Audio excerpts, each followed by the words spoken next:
सबैभन्दा पहिले उपस्थित प्रतियोगी समूहको वेशभूषा तथा श्रृङ्गारलाई चाहिँ हामीले मूल्याङ्कन गरिनेछ।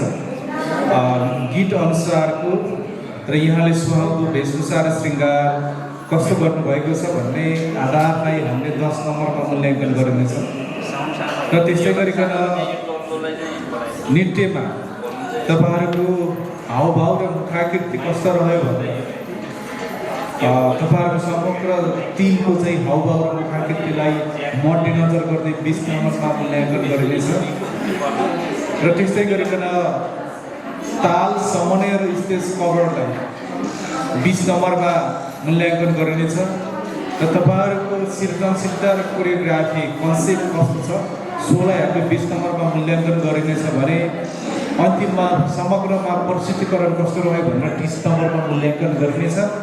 हामी एकजना निर्णायकको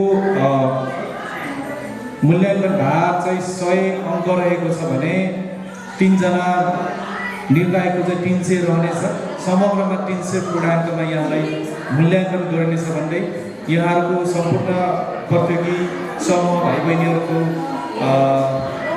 राम्रो परिस्थिति एकदम उत्कृष्ट परिस्थिति प्रस्तुत गर्नुहुनेछ भन्ने शुभकामना व्यक्त गर्दै हामीले आफ्नो तर्फबाट निष्पक्ष ढङ्गले चाहिँ मूल्याङ्कन गर्नेछौँ भन्ने बाचा व्यक्त गर्दै म बिदा हुन चाहन्छु। धन्यवाद, नमस्कार।